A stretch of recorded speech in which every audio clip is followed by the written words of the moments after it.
First question. There are times I endlessly jabber. You've seen it. I have. It's annoying me, and I'm sure annoying others, because I leave a conversation knowing that I didn't really care about the other person's happiness. True. That's how people feel when somebody talks endlessly. Is there a creative way for me to shut up? I know that being silent all day, working by myself from home at a computer, contributes to this, but can you help me find a choice that doesn't leave a person feeling like they drank from a fire hose? Yeah. You jabber because you want to be heard.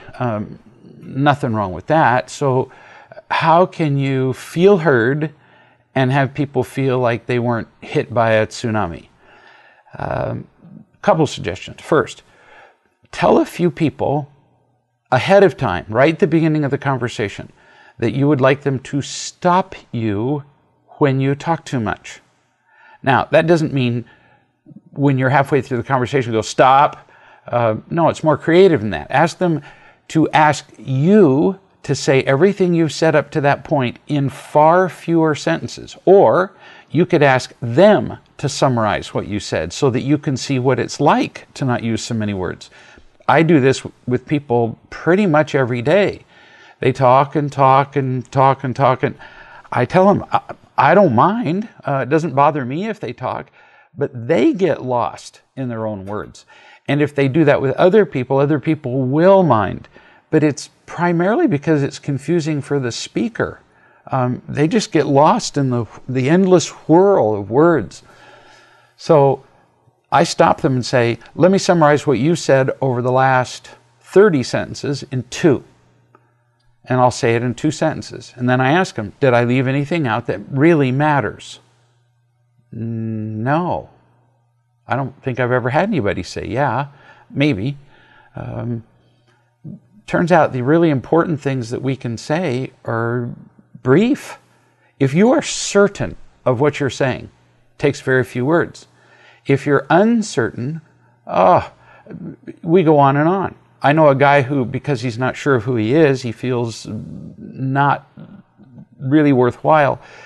He begins every request with a preamble. Now, I don't really want to bother you, and I'm not really trying to get you to do something, and I may have asked you this before, and by the time he gets to the actual request, everybody in the room's asleep. Confuses him, confuses them. So that's one way you can do it. You can say it in fewer sentences after you've asked them to stop you, or you can ask them to summarize for you so that you can see it. And then the second thing is, if you work all day by yourself, sometimes it's just nice to be heard. So right at the beginning, ask somebody, how long do you have? So they say, well, I've got 10 minutes to listen. So, and then you ask them, I really need to talk. So would you be willing to just listen to me for 10 minutes? Well, now the rules are clear, aren't they? They're willing to listen to you blabber on and on for 10 minutes. If they're willing, and that would just make you feel heard, well, then everybody's happy, you see? Whereas in most occasions when you, in your word, jabber, the ground rules aren't set, so they feel kind of imposed on. This way, everybody's good with it. Everybody wins. Next member says, I started thinking this afternoon that I'm sick of living my life as a drowning man. I've got to act and yet relax and not work for it. I have simply got to get out of the pool. I may drip water and form a puddle on the carpet, but I have to do it. I would appreciate your guidance from here. I can't do this alone. Well, you just prescribed the answer. Like you said, act. Talk to people who are capable of loving you. That means you have to really make that a fairly dedicated effort. You can't do it occasionally. If you really want to get out of the pool and you don't want to do it by yourself, well, then you're going to have to connect to people, aren't you? And yet when I talk to people and say, so how many calls have you made this week? Well means none. And they go, well, 1. And because well means none, I ask, so what about that 1 call? Did you actually speak to someone? No, but I left a message. Well, then you're not serious about not doing it alone. You're still doing it alone. And I would suggest strongly, it's not the number of calls People do this all the time. They say to other people in real love, make more calls, make more calls. No, it's make better calls. So I would suggest you talk to somebody you really trust, not somebody who's inexperienced, not a victim, not somebody who is still drowning themselves. Ask somebody who's a no-kidding wise man or woman. Don't pick your own. And ask them for suggestions. Ask them for somebody who will correct you and stop you when you're indulging in your drowning, which is what most people do. I talked to a lady today. She was drowning, screaming, complaining, whining, attacking, victim-y, the whole deal. She was drowning. And I just listened for 5 minutes, which for me is a very long time. And I finally said, honey, you don't have to be miserable, and you are. Well, I just want you to listen to me. You've told the same stories 100 times about how you hate this and hate that and hate this person, not helping you. So you're going to have to pick somebody else if you want them to just sit and listen to you tell the same drowning stories. See, I'm going to tell you how to get out of the pool. So I suggested how she could get out of the pool. Well, I don't want you controlling me. You called for help. If you didn't call for help, then you called the wrong guy. If you're drowning in the pool, I'm not going to have a conversation with you while you're drowning because you're dying. But if you want help, then I'll reach out with my hand or one of those nets or poles that are all on the side of a pool. But I'm not going to just sit and watch you drown because you want to be listened to. So you need to talk to the kind of person who'd be willing to say, you're doing it again. You're not listening. You're not feeling loved. You're still drowning. You're whatever. Lying, telling stories, manipulating. And then it's up to you to not get offended when somebody who has the courage to do that corrects you. Like this lady today. I told her, she said, well, you're just not listening to the way I feel. Oh, no, honey, I got how you feel. You're afraid and you're offended and you're angry at the world, but all of your feelings are based on lies. Well, that's not true. I'm not here to convince you otherwise, honey. You called me. I didn't call you. And she was offended that I would suggest to her, she thought I was telling her that her feelings weren't real. Never said that. What I'm saying is your feelings aren't based on the truth. That was true. So you do that. You have feelings. You have feelings of pain and loneliness, but then you tend not to do anything about it. And if somebody points it out to you repeatedly, then you get annoyed with them. So you got to find people who are strong enough to tell you the truth. Choose not to get offended when they reach their hand out to help you, which is not an easy thing to do when somebody's splashing and slapping everybody's hand and screaming. And then they'll help you with this. You already said it. Relax and not work for it. It's the biggest single thing you do. Not everybody does. You, the person who's asking me the question, that keeps you from feeling loved. You work for it. You constantly try to earn real love, which of course turns it into imitation love, even if what somebody gives you is the real thing. So now we'll find out how serious you are. Because it's about what we do. It's not the words we say. Next member. I'd like to know how to deal with a person that is unpredictable when you're around them. Sometimes this person is nice to me, and the next time she's not. This person is a relative, which makes it harder because you can't, kill your relatives, whereas you can kill strangers, and people tend not to notice. I've tried to talk and be nice to this person, even when they just flat fail to acknowledge me. I'll speak to her, and she doesn't acknowledge me. I wanted to talk to her about this situation, but she won't talk to me about the fact that she doesn't acknowledge me. I'm not sure what to do next. This isn't really complicated. When somebody's made it really clear several times that when they don't acknowledge you, what are they saying? I don't want to talk to you. If somebody doesn't want to talk to me, I do not find this a difficult instruction to follow. then I don't talk to them. The difficulty here is not this woman, not the relative, not at all. She's really clear about who she is. She's not capable of loving you, doesn't want to talk to you. The problem is you. You're not willing to accept her answer. You're saying, would you like to talk to me? And she's going, no. And then you go, but really, wouldn't you like to talk to me? And she says, no. And you go, now, let's talk about the fact that you don't want to talk to me. And this lady's going, are you stupid? She can't love you unconditionally. But you want something to do next. There isn't anything to do after the word can't. She can't or won't. What's the difference in her case? Leave her alone, honey. You keep trying to milk the bull, and you're going to get kicked.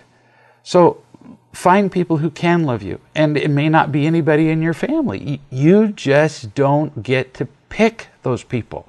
You get to pick who you want to spend time with, but only if they're willing to spend time with you too.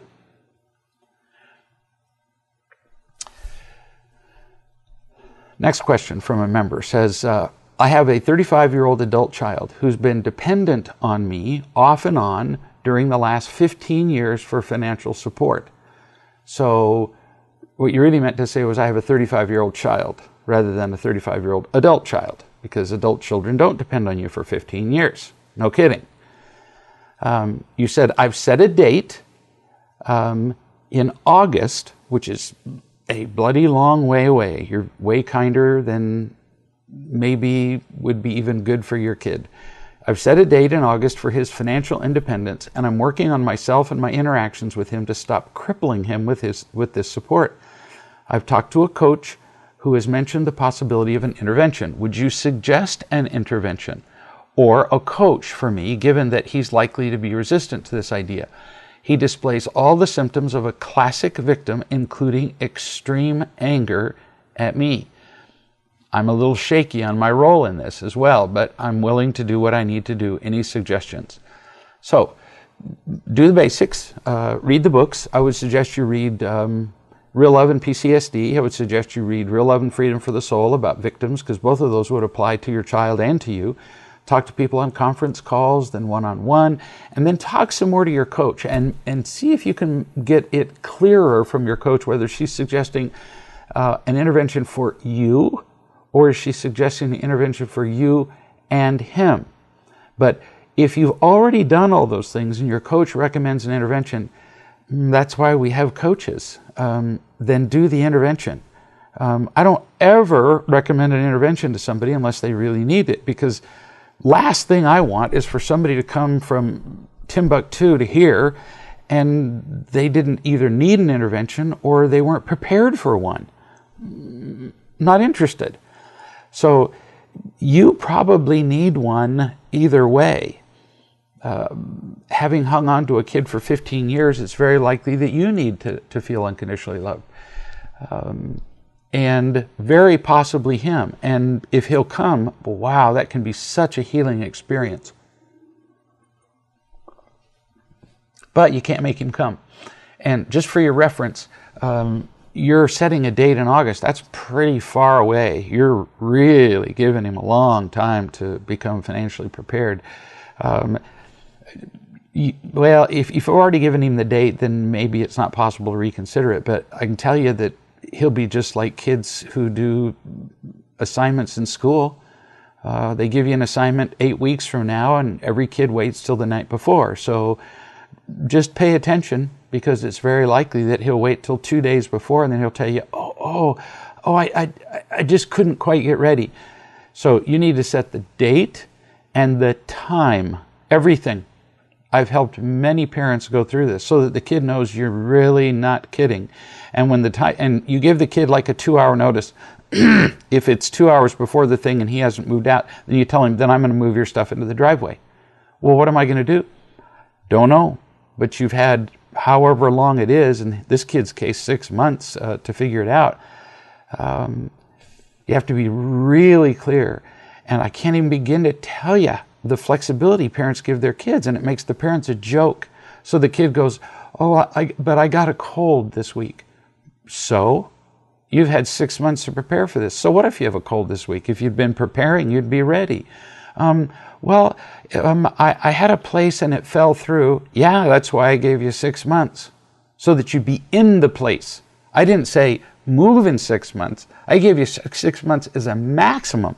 And if you'd taken this seriously, you'd have been moved out ages ago. So I'm just warning you, the longer you give them, the more they put it off. And then talk to your coach about what she meant by the intervention, you or both of you. Here's a man who says, I think I heard you say, which always makes me a little wary because it's usually wrong. Before leaving a marriage, we need to learn to love unconditionally. I did say something like that. As an imperfect student, and since I'm still learning, how long do I work to perfect loving unconditionally before leaving? You make a good point. If you impose upon yourself the standard of being perfectly unconditionally loving before you leave, you'll never leave. If you use your spouse's reaction to you, her anger, her victimhood, her whatever, as an indication of whether you're loving, you'll never pass the test. Because if she's a victim, she's going to stay a victim and she's going to blame you for everything from now till forever.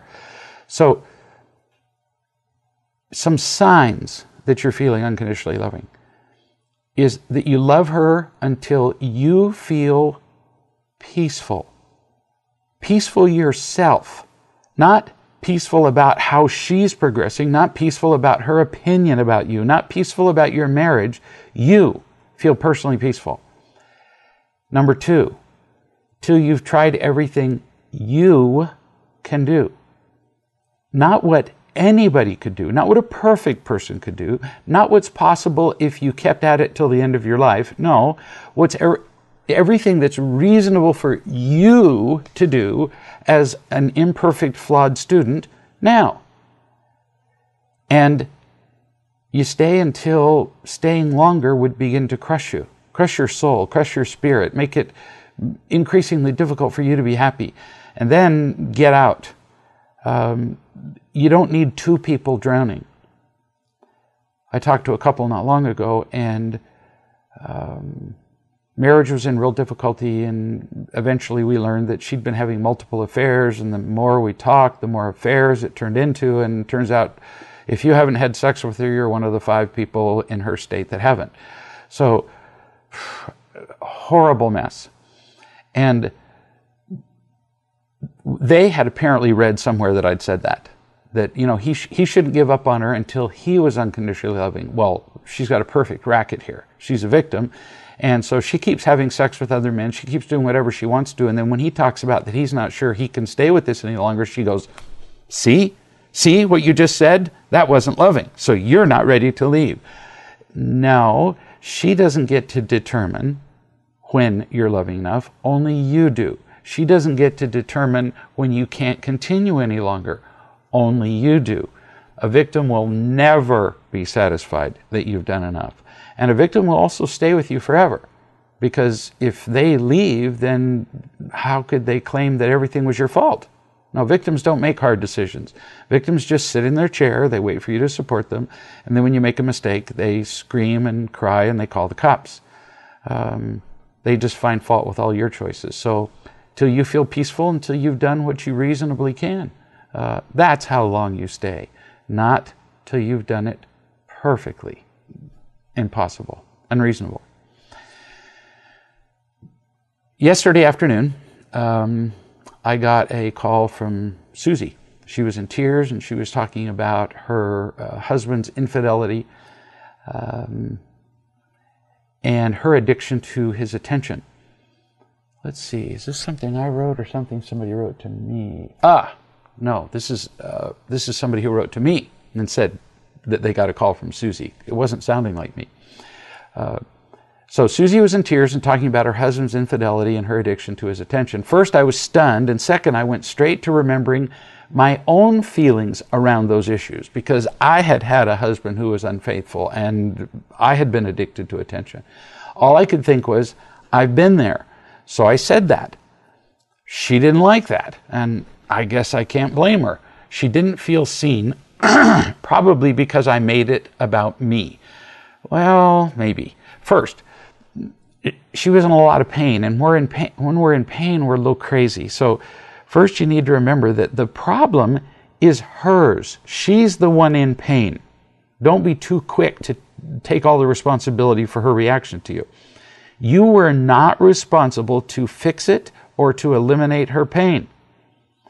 It is possible that she wouldn't have heard anything you had to say because she's nuts. That's what pain does to us.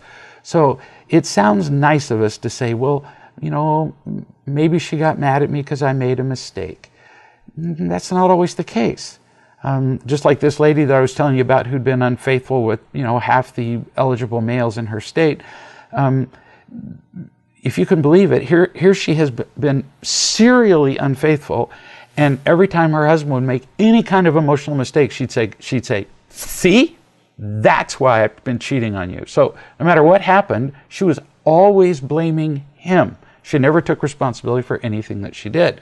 And so don't be in a real big hurry to take responsibility for this lady's not only pain, but her anger at you. Most important, though, is that you said you were stunned and afraid. So when somebody's in pain, when their hair is on fire, when they're drowning, they don't need you to be drowning too. They don't need to have your hair on fire. They don't need you to light your hair on fire or jump into the water and drown with them. It's tempting. It's almost an accepted axiom in relationships that if somebody you care about is in pain, then you should be also. I've heard really respected authors and ministers and speakers say, well, we all know that when our children are in pain, we are in pain too. I'm going, apparently we don't all know that, because I don't know that. When our children are in pain, they need us to be standing on the shore, not drowning. So we don't have to suffer with everybody. Sometimes people ask me when they're in pain, how come I'm not crying? If I cried, would that help you? I can feel your pain just fine from here without getting in the water with you. You continue. It wasn't one of my shining moments as a wise person, and stupidly I feel guilty. There, see, you're taking the responsibility again. My question is, should I send this woman an email and apologize for my blindness, or just let sleeping dogs lie? Well, you could email her, but if you do not email her for her, but for you. Why you? Because you said you're afraid. You're afraid of your mistakes. So maybe you could email her to deal with your mistakes. You could say something like, Susie, you needed something from me when you called that I just didn't have. I wish I could have, but I didn't. I trust that you'll find somebody who will have what you need. Did you hear how clear that was? I just didn't have what you wanted.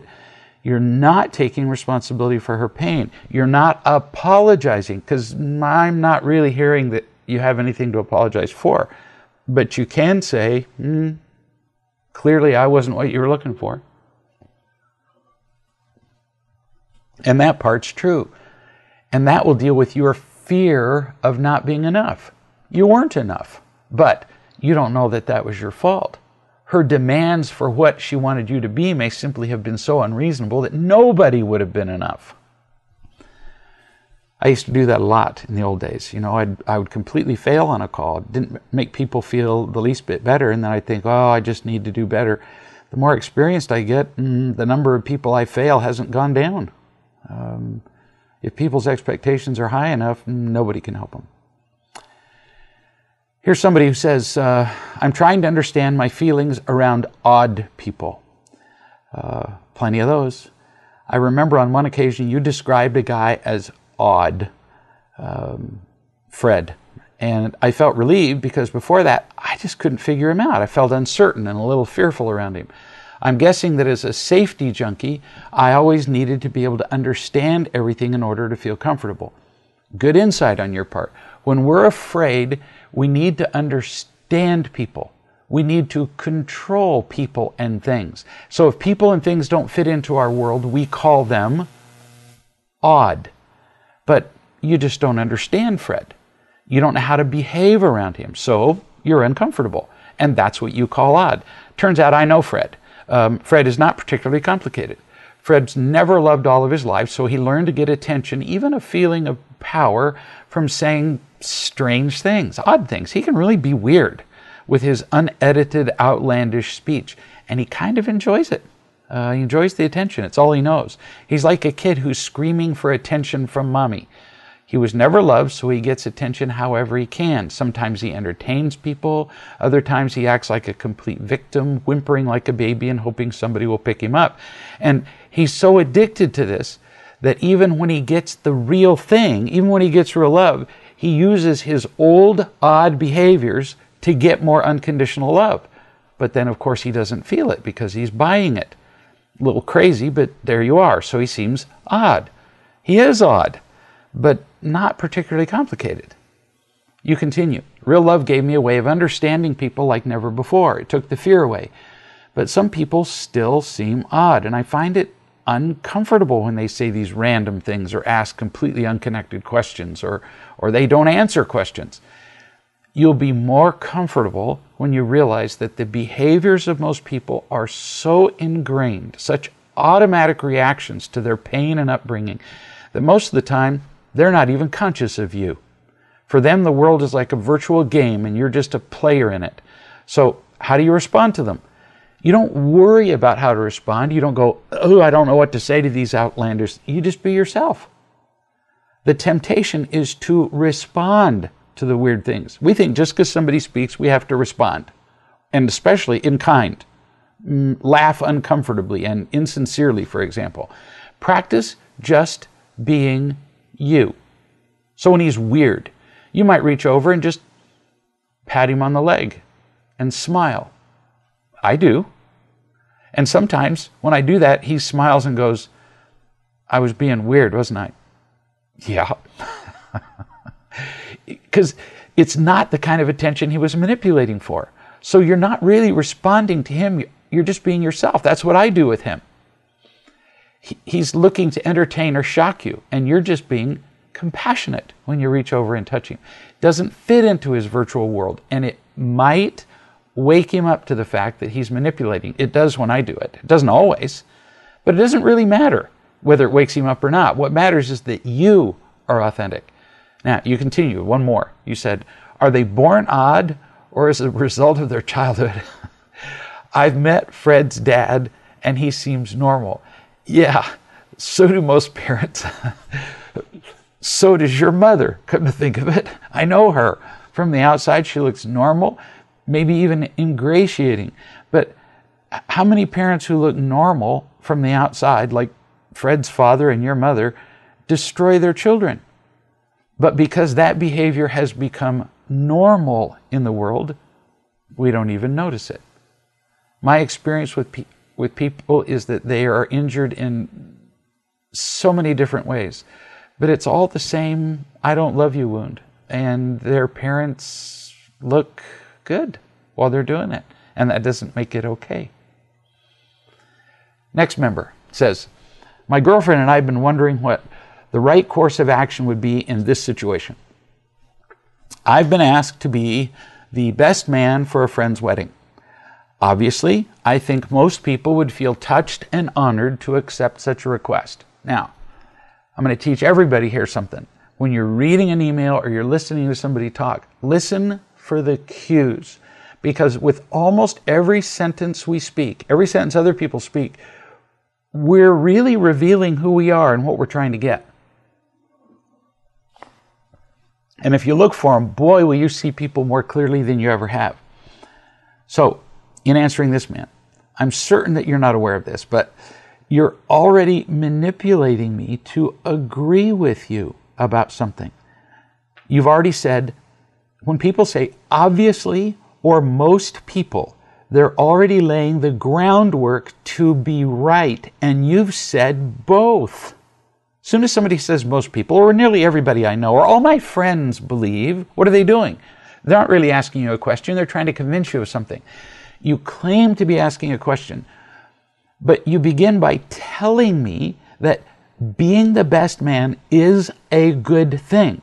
So it will be harder for me not to support your plan. whatever it is, which I haven't read yet, but I can smell it coming. You continue. The dilemma is that one of the duties of the best man is typically throwing a bachelor party. Aha, we already have the plan. We already have the secret agenda. A bachelor party for the groom-to-be. My girlfriend is bothered by the prospect of possible strippers and other conduct, even though I have assured her that I have absolutely, and this of course would be said with a complete innocent look, like, I have no interest in that sort of thing. You forget you're talking to a guy who knows other guys.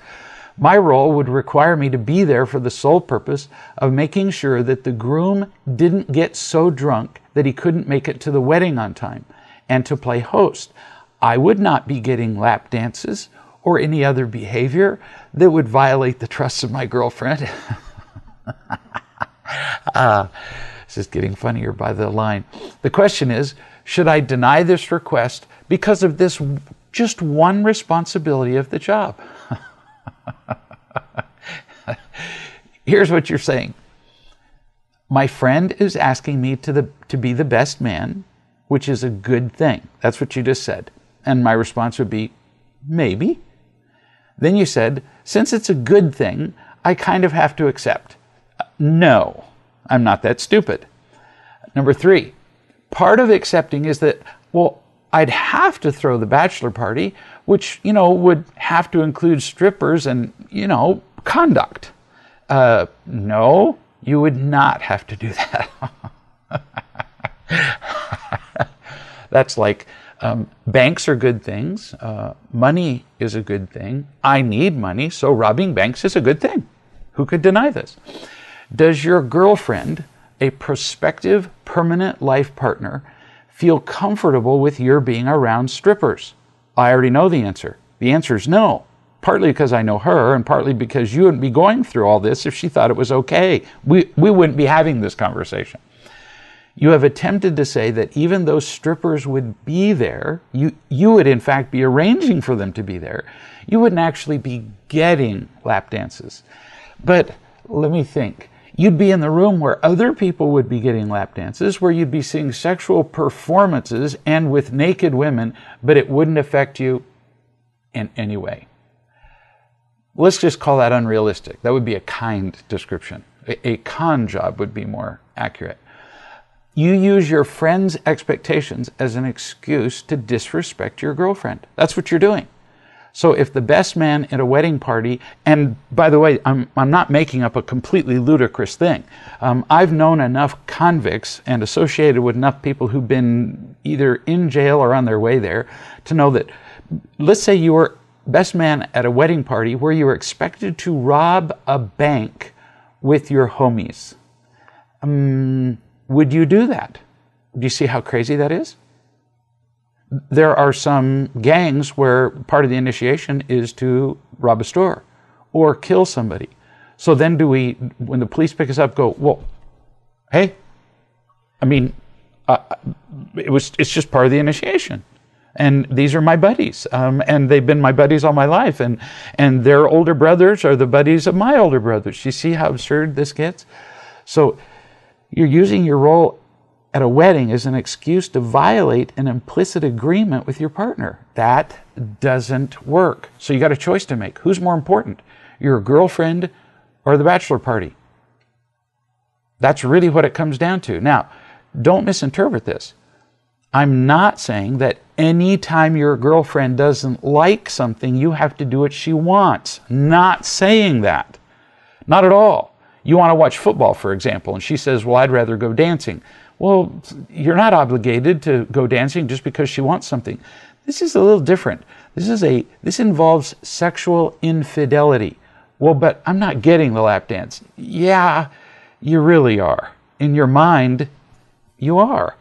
And sexual fidelity in a partnership isn't 50% most of the time, 65%. Well, unless I'll be sexually faithful unless I'm the best man. I'll be sexually faithful unless the other girl's really hot. No, sexually faithful, period. Fidelity is all or nothing. And if it's not, you'll lose the relationship with your girlfriend. So Yeah, I've been kind of teasing you at your expense. I admit it. It was mean. I'll apologize. Sort of. But it's a serious thing. It's so easy for us to make excuses for the things that we do. And as soon as we start making excuses, man, there's just no end to it. This lady who I was telling you about earlier, who's been unfaithful with her husband, just over, you should hear the excuses. Well, I was so lonely. Well, I was in a bar and I didn't go to the bar, to get picked up, but this guy came up and he just said the nicest things to me. Excuse me? Whoa.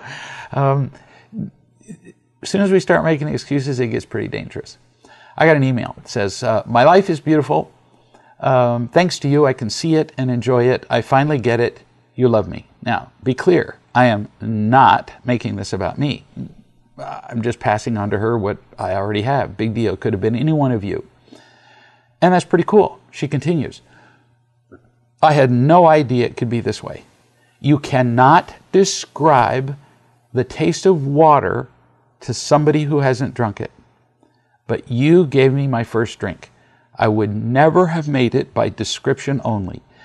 And that, everybody who's listening, that is our possible role as wise men and women, is just to give people a taste, give people a drink. That's why we're gathered here, like right now.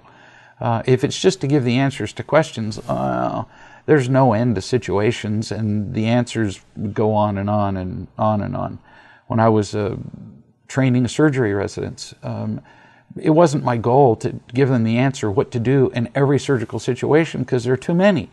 It's to train them to understand principles, to get a feel for what to do.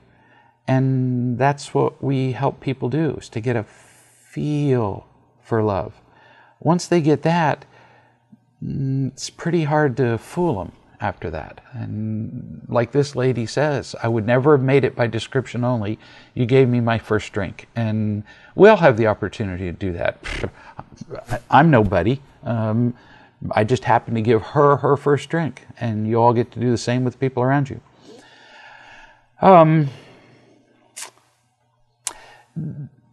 This is a little different. This is somebody that I had a Skype conversation with, and I thought it might be educational because we've all done versions of this. We all have.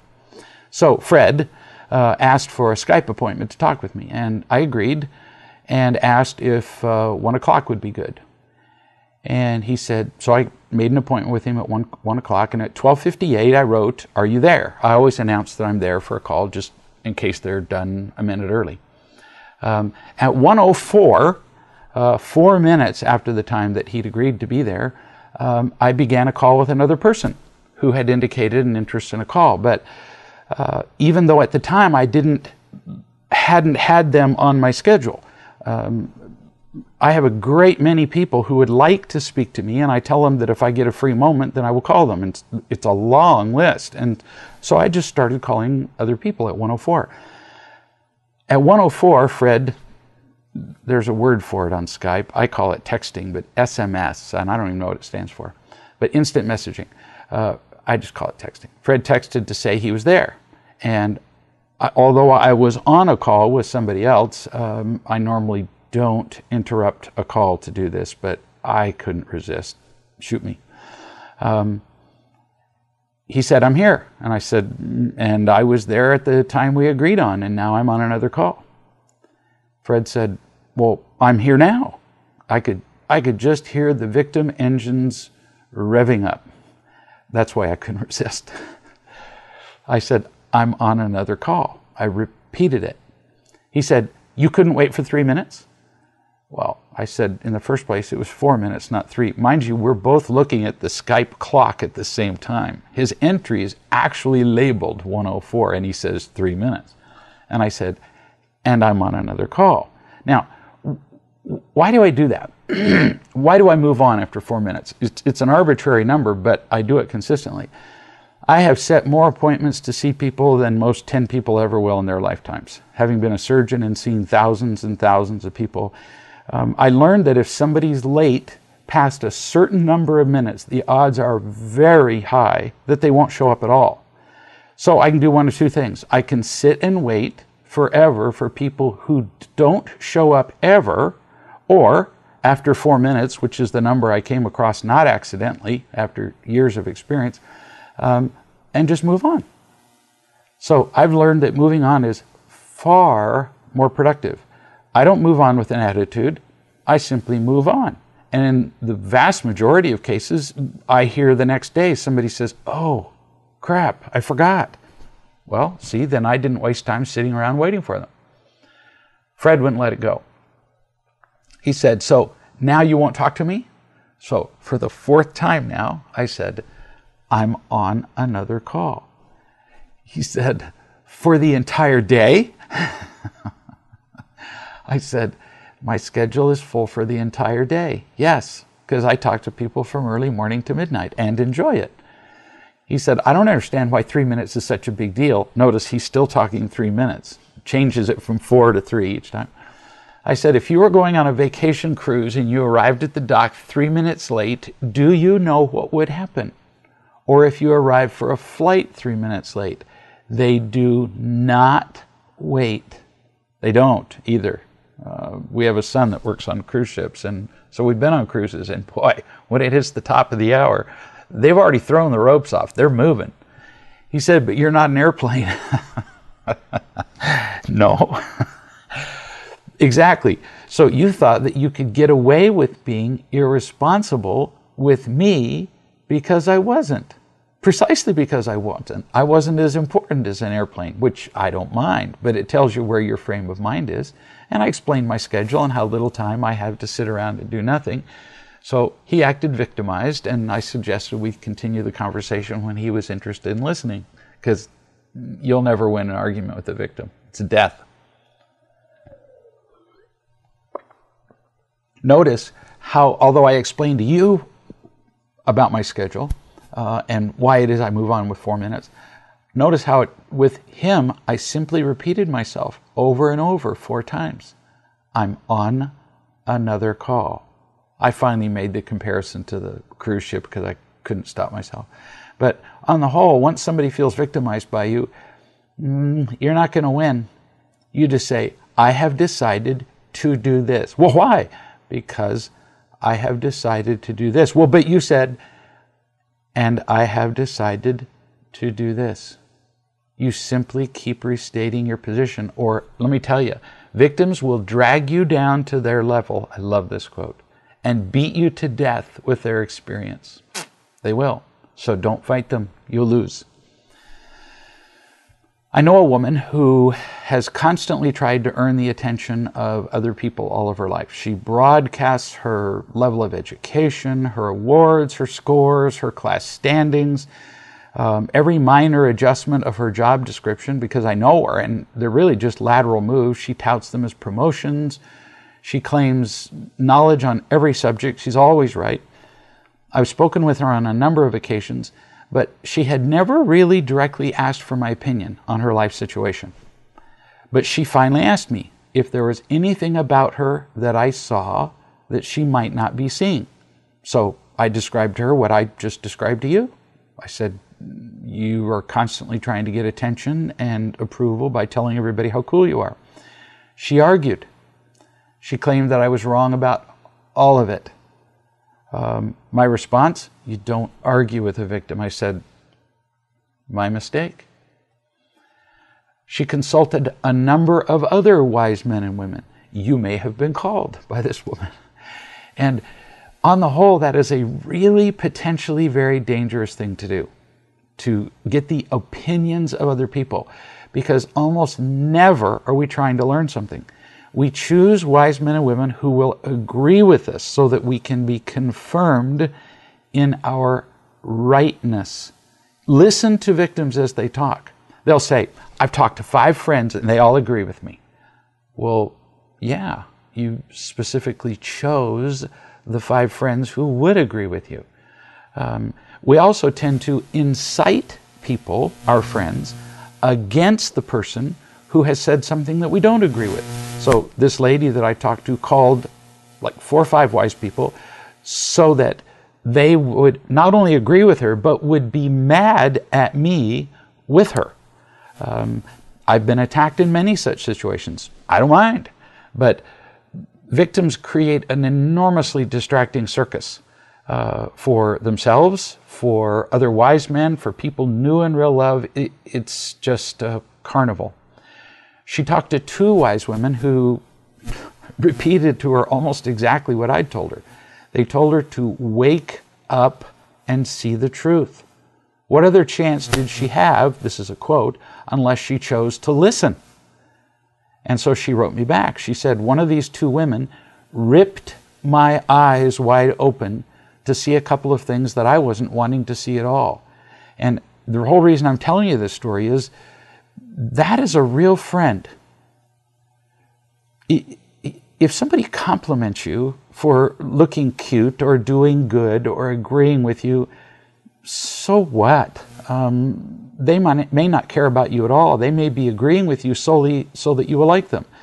But to tell somebody something that you know they're going to hate you for, that's loving them. And these 2 women had the guts to do that, and it kind of woke her up. So she wrote me, and she said, I've done some real thinking, and I've realized this.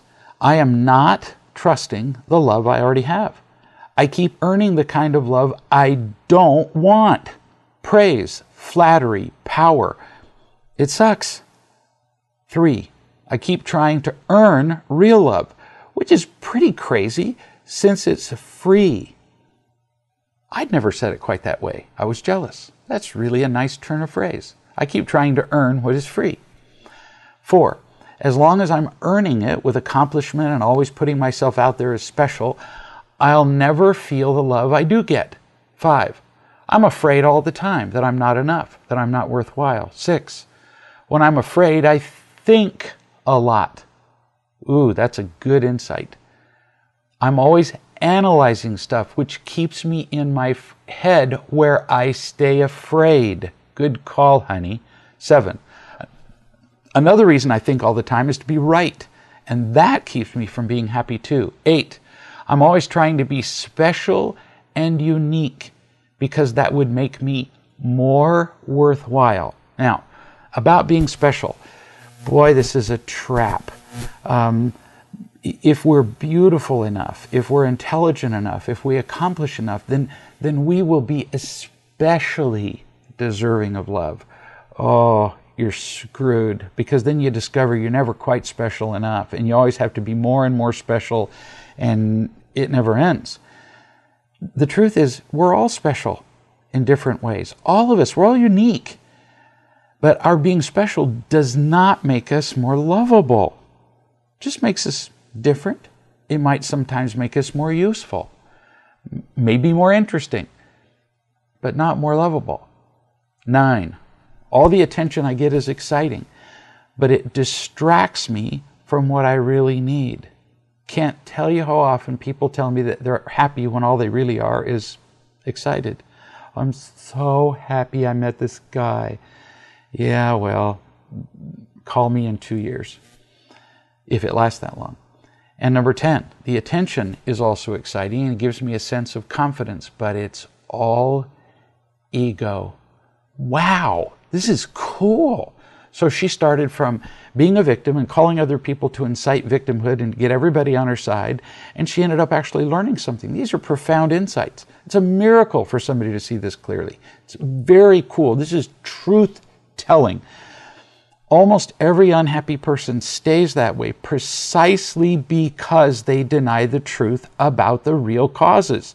So they've built up a series of stories and lies to explain their unhappiness, almost always blaming everybody else.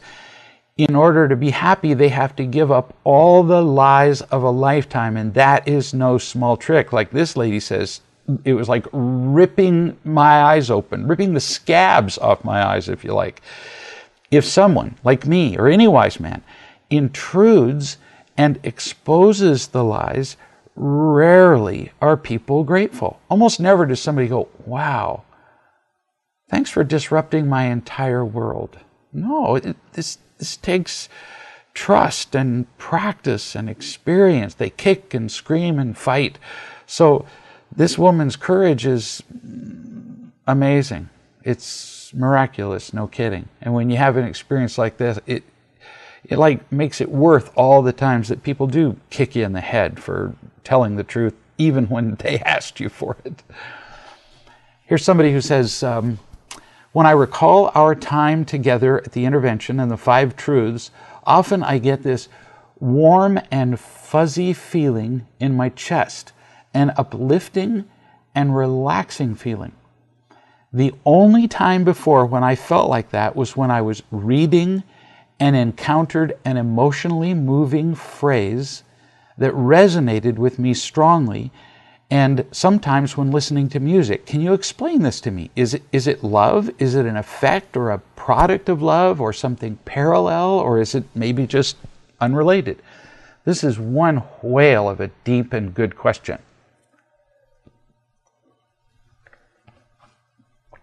And especially from a guy, because guys tend on the whole to be less sensitive to emotional feelings than women, and especially from a guy who comes from a field where he's rewarded for being intellectual, for being in his head. He works with computers. And so he thinks linearly, he thinks logically, and it tends to kind of drive the feeling out of you. Or you could see it as it would tend to attract people who weren't emotionally sensitive in the first place. Take your pick. But this is really emotionally sensitive. This particular man, and I'm going to address him. I know you don't believe in God, don't care. But whether people want to recognize it or not, there is a unifying force or influence or vibration or whatever you want to call it in the universe. It connects us all to each other and to everything else. Now, some people call that God. You call it whatever you want to. Call it broccoli.